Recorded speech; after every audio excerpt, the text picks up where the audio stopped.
If you're fighting about the same things over and over, if one of you has to do all the emotional work, or if you feel like roommates rather than lovers, you're not just having marriage problems. You're in stage 1 of divorce. And most couples don't realize that until it's way too late. Now, there are 7 specific patterns happening in struggling marriages right now that are way too easy to dismiss on the surface, but they're actually warning signs that predict divorce with terrifying accuracy. And the scariest part of all, most couples ignore these red flags as just typical marriage stuff. Now, I know that you fell in love with the love of your life. You remember your first kiss. You remember the way they looked at you like you were their whole world. You remember how you couldn't imagine spending a single day without them. Now, you've never felt more distant. You're living in the same house, but you're feeling like strangers. You're going through the motions, but you're missing the magic. I'm sure you remember that first kiss that you had. Now you're wondering if the next kiss will be your last. The person that you swore to love forever feels like someone that you barely even know anymore, and you're both too tired to fight for what you once had. If you've been longing to return to that love and leap into their arms again, this is the one video you must watch this year. I'm Adam Lane Smith, the attachment specialist, and while I was working as a licensed marriage and family therapist for many, many years, I saw hundreds of couples who thought they were just dealing with typical marriage issues right up until they were signing divorce papers. I've worked with couples where one spouse was completely blindsided by divorce because they thought their problems were no big deal. Now, many couples who come to me now for coaching come after 10 years of couples therapy with 5 different couples therapists, none of whom worked out. And when one spouse has already emotionally checked out and it's almost too late to turn things around. But here's the truth. You can spot divorce coming long before that happens. And you can turn the marriage around if you know what to do. In this video today, I'm going to show you the 7 warning signs that most couples miss. Signs that quietly build in your brain chemistry until your spouse no longer feels safe, attractive, or even lovable to you. These patterns are biological changes, and they can predict divorce, again, with terrifying accuracy. So if you recognize even one of these patterns, you still have time, but only if you act now. By the end of this video, you'll know exactly which stage your marriage is in and what to do about it before it's too late. Now, most couples think that marriage problems are temporary rough patches or that they're just no big deal. But neuroscience proves that some patterns actively dissolve marriages through a process that I call cortisol association. So there's this rough patch myth. Every couple just have rough patches, and sometimes they just last for 5 years. No. In a securely attached relationship, secure couples go into a rough patch, find a permanent resolution, and completely resolve the issue.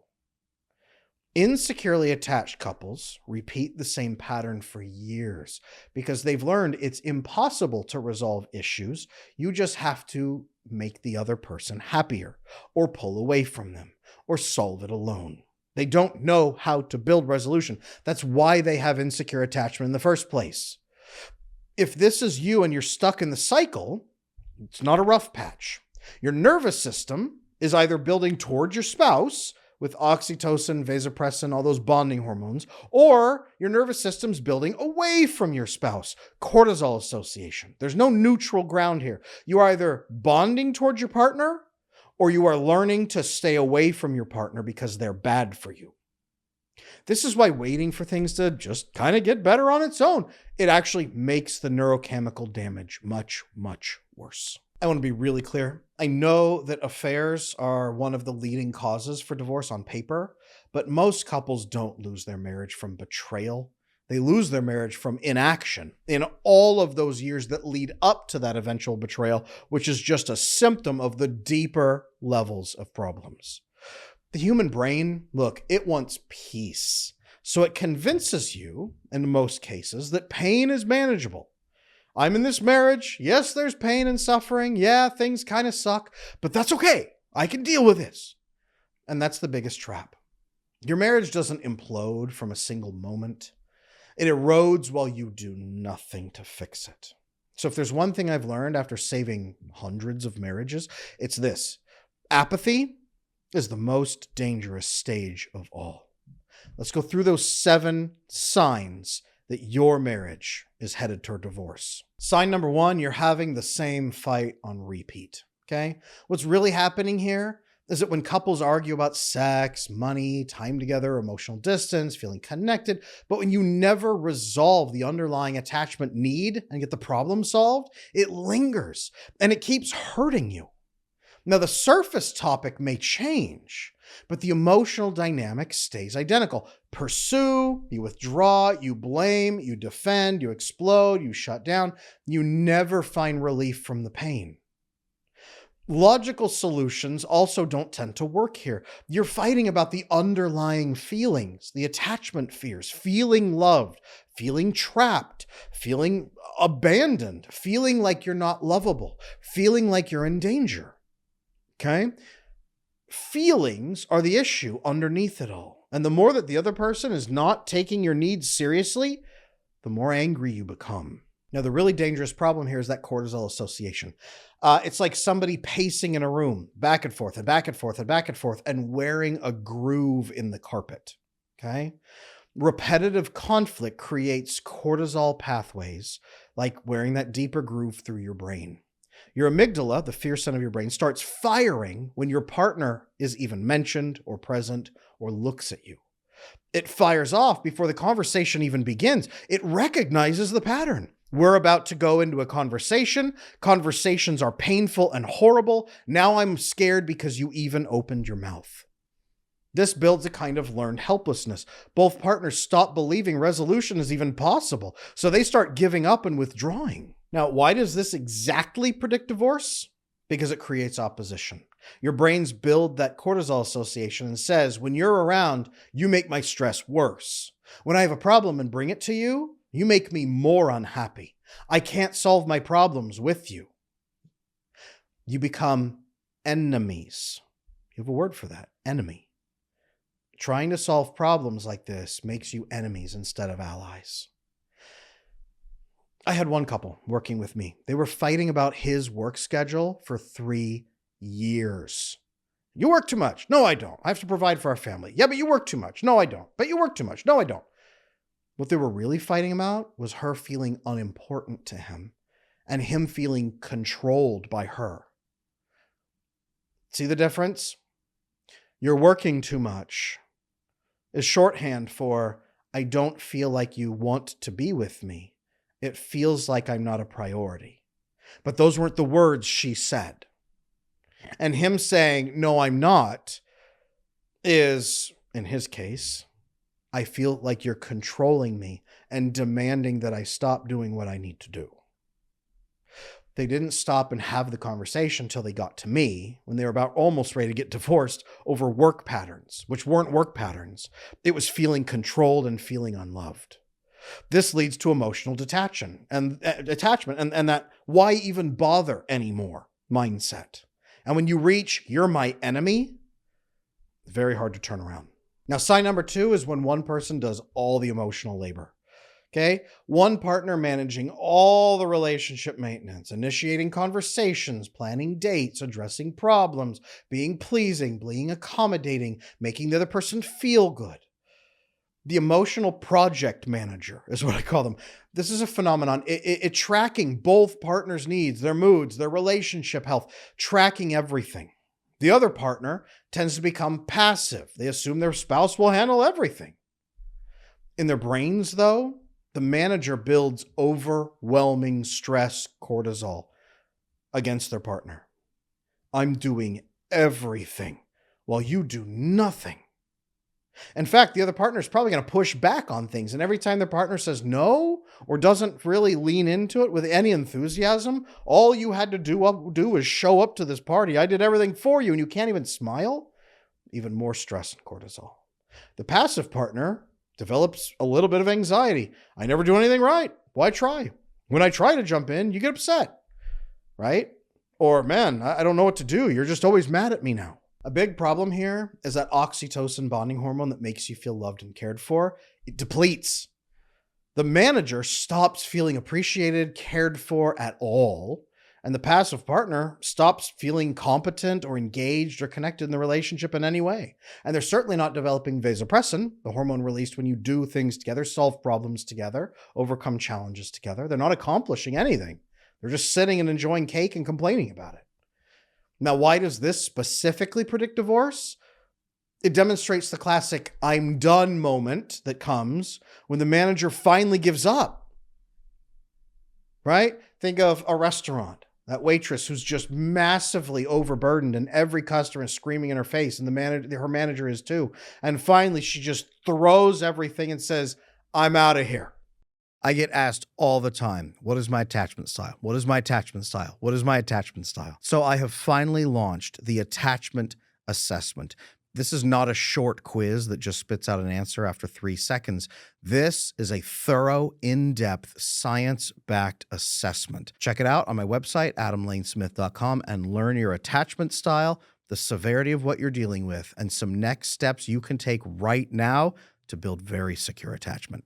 I had a client who handled all the finances, the social calendar, the kids' schedules, date nights, initiating sex, clothes shopping, everything for 8 years until she couldn't anymore. When one person stops trying, the relationship has no momentum. Okay? One of you shouldn't be doing all the labor. That doesn't work. Both people must be invested in a relationship. I tell people this: a marriage is an oak tree planted between the two of you. You are both responsible for caring for this oak tree. It grows and shelters and protects, even feeds you and your family and provides for you, but only when you nurture it together. When one person's sitting in the shade 24/7 and the other is frantically running buckets of water and fertilizing and trimming and caring for that tree, there's something wrong. Sign number 3, and I'm curious how many of you might be in this mode. Drop me a comment below if this is you. You feel like roommates instead of lovers. Now, what's really happening here is, let's look at the warning signs: coordinating schedules and logistics, but not sharing from your heart. You're functioning practically, but there's no emotional connection. You feel like coworkers, even more than roommates. Everything is logistics. Nothing is any deeper or more personal than that. You can run a household together, but you can't be vulnerable with each other. The physical distance is brutal. There's no casual touch. You might even pull away from each other when you go to pass in the hallway. Kisses are forced and the lips are tight and sealed.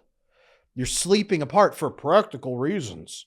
One of us, well, I just need to sleep in the nursery with the kids. It's just better that we do it that way. Well, I just sleep downstairs in my study. It's just more convenient that way. With the brain chemistry, emotional intimacy creates the biochemical foundation for physical intimacy. There's something I call the oxytocin pipeline. Okay, it builds like this in couples. When you have deep emotional safety, it opens you up to then explore emotional connection. As you explore emotional connection, your oxytocin, that warm, loving, intimate hormone, begins to flood. As you have more of that, the research shows it makes you desire touch, non-sexual touch. As you hug, touch, caress, just be around and touch, you desire more sexual touch with a partner. More caresses, kisses, groping, and playing, everything sexual touch. Now, as this builds, you lead into foreplay, which is a lot more insistent sexual touch, which skyrockets your oxytocin. Foreplay is important for men and women, by the way, at least 10 to 15 minutes of it. And that leads then both partners being fully engaged and ready into sexual intimacy, which is hopefully another explosion of oxytocin if you're doing it right.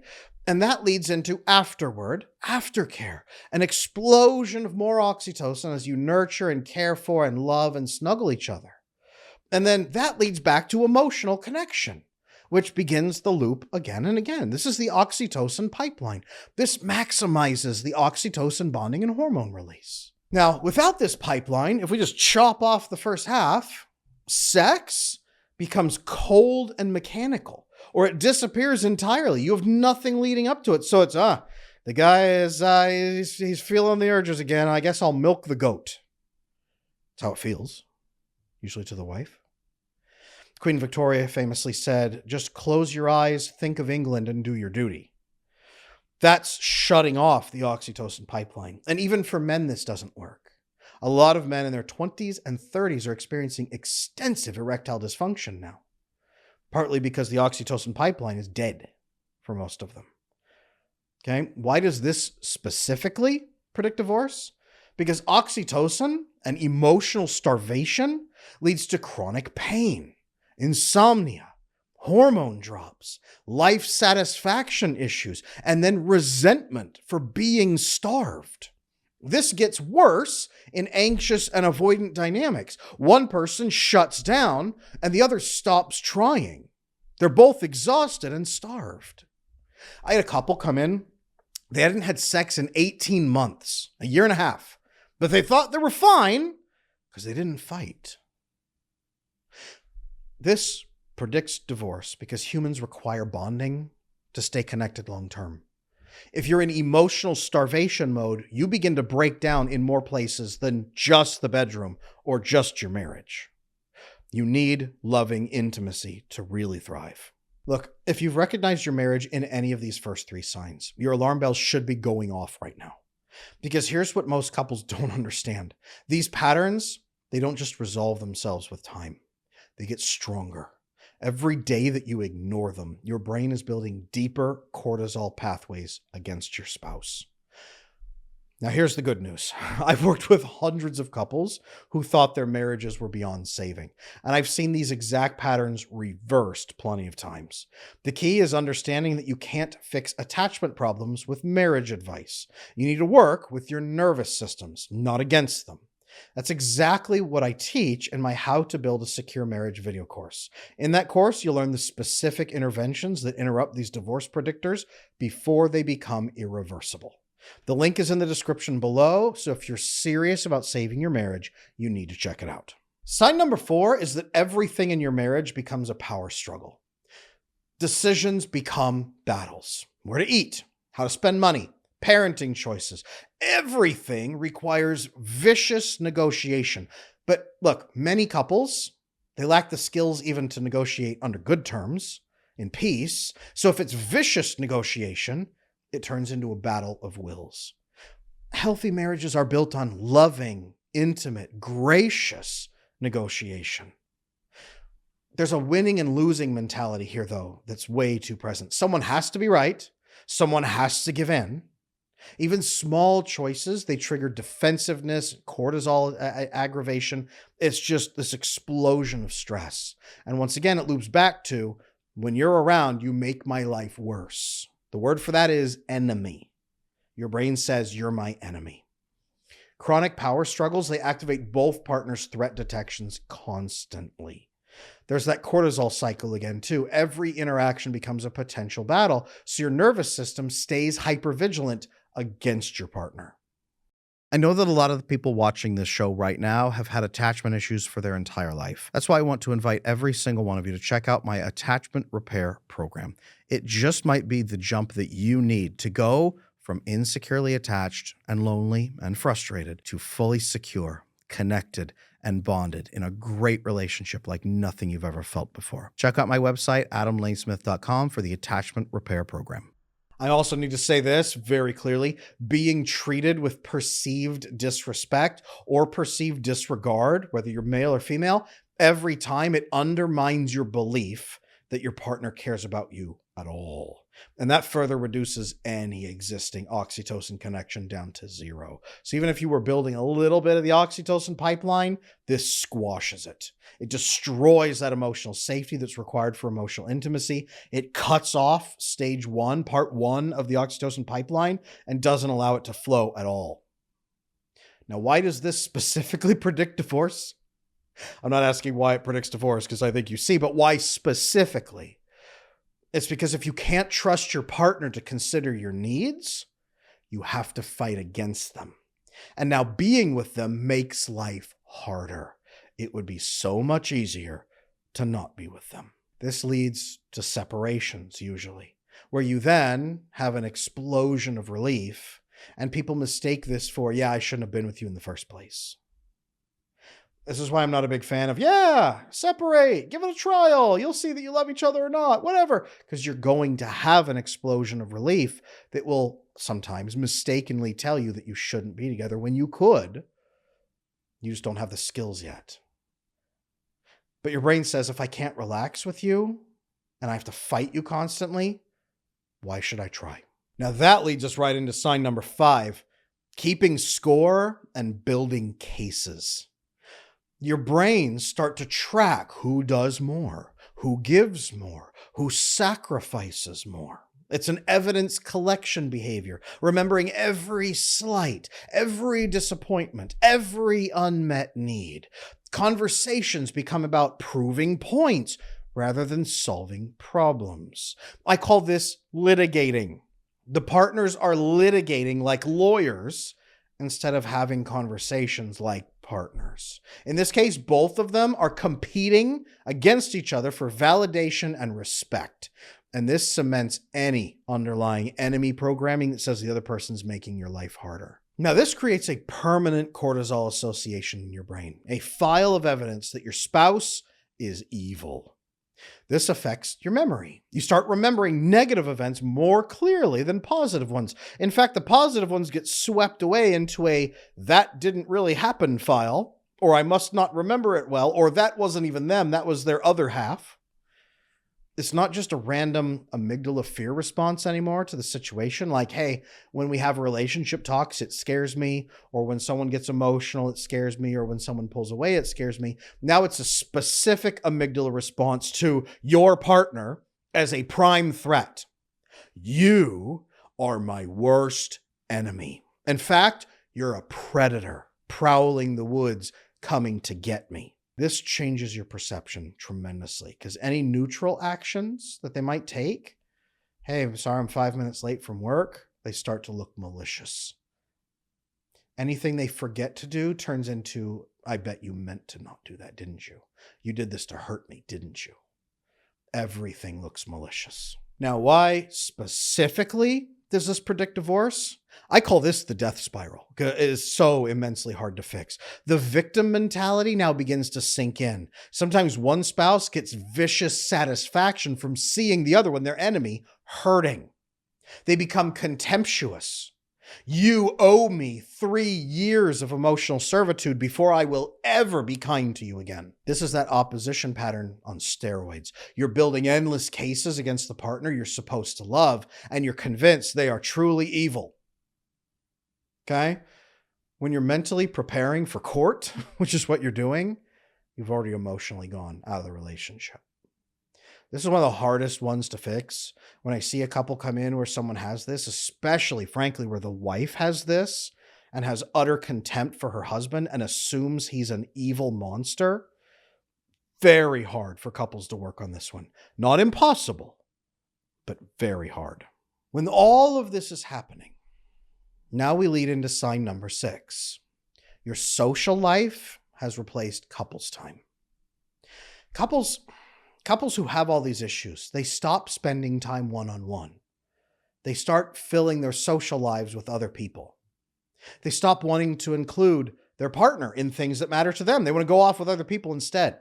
They want to escape into other people, escape into hobbies, even escape into work, just to avoid being together. Even just not knowing how to include each other anymore because the huge gap between you, forgetting how to be happy together. Date nights dying. And now it's all about the kids. Every time you go out, it's only with the kids. You don't remember the last time you had a date. I had one couple come to me. They hadn't been on a date in 8 years. That's death. Okay? In your brain, healthy couples maintain individual identity, each of us, while building shared experiences and sharing that together. Shared couple time. Inside jokes for the two of you. Connection bonding moments for intimacy and warmth. If you believe they're your enemy, you stop wanting that and you start covering it up. When I have to be with you, I'd better have a third person there so you're not mean to me. I don't know what to say to you, so I'm bringing our kids along. But when that shared experience piece disappears, you become two people who just happen to live together. You don't even have a life together. You have separate lives in the same house. This affects your goal alignment. You're pursuing different futures. You don't even know who the other person is anymore. No more vasopressin, no more oxytocin, no more bonding, just cold distance where you're never alone together anymore. You're not really a couple. You just happen to be two people who can't date other people. Now, why does this specifically predict divorce? Because separate social lives, they really increase the affair risk. Something's going to happen, and you're going to bond with someone else and open up to someone else and have a conversation with someone else or lean on someone else for support. And there's where disaster happens. Getting your emotional needs met elsewhere. I had one client who was a husband. He only ever felt appreciated at work. And a wife who only ever felt understood by her male friend. Do you see the disaster? It's not in the moment right there, day one, that I'm worried about. It's when their kids get sick. It's when someone gets cancer. It's when one of their parents dies and they're vulnerable and alone and they lean extra hard on that person. And it's trusting the other person to say no, which the other person may have their own issues going on too. So seeking that connection elsewhere, yes, it risks affairs, but it's also just feeling like you can never be happy again while you're married. Now, when your spouse at best becomes irrelevant to your happiness, the marriage becomes an irritation. It becomes irrelevant. Why are we even here? Let's just slot time until the kids get through high school and then we'll go our separate ways. Now, if you've made it this far, I want you to write down how many of these you've got going on right now. How many is it? Be honest, okay? Because sign number seven is the death of everything, okay? I said at the beginning of this video, apathy is one of the worst things. Sign number 7 is when you've stopped fighting and started just withdrawing. It's apathy. But more than that, it's not that you don't care. It's emotional surrender. You look apathetic, but you've given up. When you stop fighting, you're not arguing with each other anymore at all. When you're not talking, it's not because you've reached peace. It's because you no longer believe the relationship is worth saving. Couples mistake sometimes emotional shutdown for peace. No fighting because one of you doesn't care enough to fight anymore. I'll never forget this one couple who came in and the husband said, "I don't know why we're here, Adam. We never fight. We hardly talk at all." And she just looked at him. Even then, she didn't say anything. She looked at him with these blank, flat eyes, just looked at him. No expression on her face at all. And I could tell what was going through her mind. Don't you realize what you've just said? We don't fight at all. In fact, we hardly even talk. I tell most husbands, a relationship can usually work right up until your wife stops talking to you. If she stopped talking, it's because she's given up on you. That's usually the case. Okay? It's the whatever phenomenon. Decisions are made unilaterally. They're made on their own. Completely like, I will make my decision. Because asking for input even feels pointless. Look at all the other signs we've got here today. Asking for input from your partner invites stress and pain when you're exhausted and emotionally starved. You just don't have the effort in you anymore. This differs from secure, calm relationships. This is resignation. It's not resolution. You're not calmed. You're not peaceful. You're not fighting. You've given up. You've burned out. Now, this represents complete oxytocin depletion, by the way. Absolute lack of emotional safety. No bonding hormones at all left to create connection or even conflict. It's an emotional anesthesia. Feeling nothing toward your spouse, positive or negative. This is more dangerous than fighting because conflict at least means that you still care. You're bothering to try to have a conversation. It's a possibility, in this case, of such a high level of cortisol association, your brain has turned off empathy for the other person, a process called othering, which says that's not even a human. That's an awful thing I live with that I just have to tolerate. So you disconnect human-wise and dehumanize them in your eyes. You may not have contempt. You may not be vicious or hostile or even angry anymore. It's just that thing that won't go away. Now, why does this predict divorce? This is the point where many couples come to me way too late. They're still living together. They're still functioning financially on paper, but there's nothing left to revive. The marriage died months ago. This is what therapists call emotional divorce. The marriage ends before the paperwork even begins. I had a couple who lived together for 3 years after emotional divorcing, just going through the motions. She was tracking time until the kids got through high school, and he thought things were peaceful. Hey, we don't even fight anymore. We barely even talk. It's great. I get so much fishing done. Wait, we're getting a divorce? Why? This is the final predictor. This is when you feel nothing, and there's nothing left to save. There's really only one thing I need for any couple to come in. One thing I need for couples to have. Okay? Willingness. Any willingness, the smallest amount of willingness at all to do any work. I need it on both sides. If one person says no, thank you, there's nothing to be done. They're truly out. Occasionally, they'll start signing the divorce paperwork and say, wow, this looks like it's going to be horrible, and I've given it enough rest, and by saying no and throwing it in your face, I felt good. I'm willing to give it one last little try. Occasionally, that happens. But this is really the death of a relationship. If this is where you are, you're not in danger of divorce. You're already emotionally divorced. If you want to bring it back, and there's even the tiniest amount of willingness on both sides, you must act immediately. But here's what most couples don't know. Even most marriages that have reached this point can be revived. If there's the willingness, the smallest amount to try, and if you understand the exact sequence of steps required to restart the bonding process.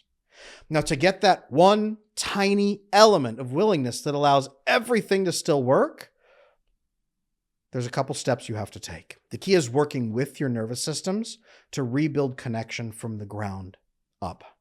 So many of you asking right now, what do I do now? If you're seeing 3 or more of the signs above that we've talked about, things are in danger and you need to take action. Here's the following things you need to do. Step 1, you need to halt all cortisol triggers.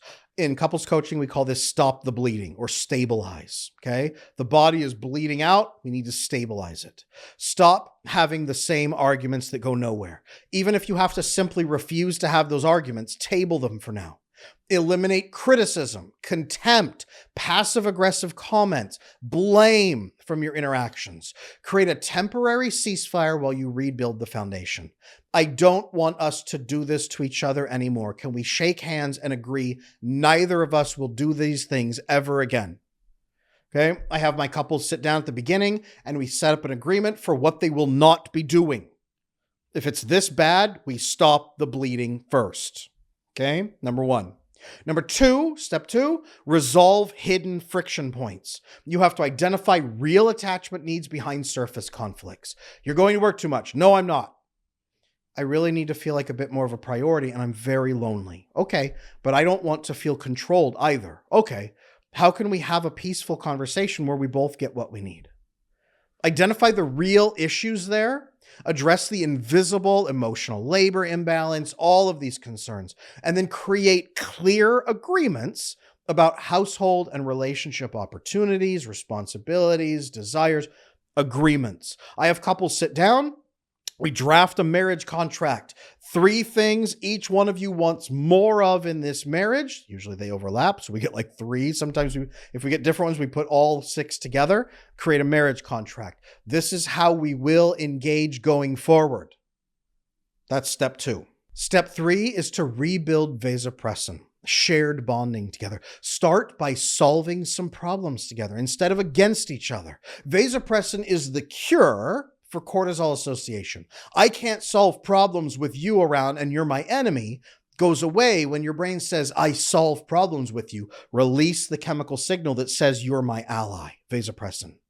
That means creating shared goals together, creating projects that require teamwork. I have my couple sit down and draft a marriage goal set. What are we achieving together? What are our milestones? What are we doing? What are we doing as a couple? How are we growing? How will we know? What are our jobs? Okay, you build trust through reliability and follow through on your commitments, and that eliminates that cortisol association and begins rebuilding vasopressin. Step 4, Then you rebuild oxytocin, that emotional closeness. Your receptors open up from lack of stress, so they open up again, and you actually want to bond with each other. This is why couples therapy that focuses on date nights and snuggling doesn't work, okay? This is where you reintroduce the oxytocin pipeline. Non-sexual physical touch, affection, warmth, sharing vulnerabilities, creating emotional safety, then rebuilding physical intimacy as well. That makes the marriage worth fighting for. This is why you're married. So those 7 signs, they're divorce predictors.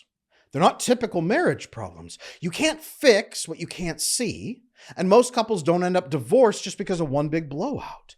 It's the years spent normalizing patterns that dissolve the relationship from the inside. And the worst part, they do nothing about it. They don't take these 4 steps, not because they don't care, but because they don't usually know how to fix it. So they let it slide. They hope things will get better, but they don't. Seeing these signs, guys, it's not the solution. It's a wake-up call. Recognizing the problem doesn't stop the damage, doesn't stop the bleed. If your attachment system is screaming at you, the answer isn't to suppress it or go to therapy without a plan and just start talking about feelings. It's to take specific, urgent action before these signs lock in for good. Understanding these signs means you finally have the roadmap to stop the damage before it becomes irreversible. Now, when couples catch these patterns early and they address them, each of the 7, with the right approach, something remarkable happens. That marriage that was sliding toward divorce transforms into a secure, passionate, unshakable partnership that you've always wanted. You stop being 2 people surviving in the same house and you become a team that can handle anything life throws at you. Now, if you recognized even one of these signs in your marriage, I'll be honest with you, my How to Build a Secure Marriage video course, you needed that course a year ago. Do not wait another day. I've created that marriage course specifically for couples who are already at those gates of divorce, but now are ready to stop playing marriage roulette and start building the relationship that they actually want. This course shows you the exact step-by-step system that I use as a couples coach now, and that I used as a licensed marriage and family therapist for many, many years to save hundreds of marriages that other professionals had given up on. In this course, you're going to get the specific communication strategies that stop cortisol associations. You're going to get the proven methods to rebuild oxytocin bonding, and you'll have the tools to create vasopressin teamwork that makes your marriage divorce-proof. The course is in the description below, so click it and get your copy now, because your marriage is worth fighting for, but only if you fight smart. I'm Adam Lane Smith, the attachment specialist. Thank you for sharing this time with me. Make sure you're subscribed, like, comment, and come back to that next video. I'll be there.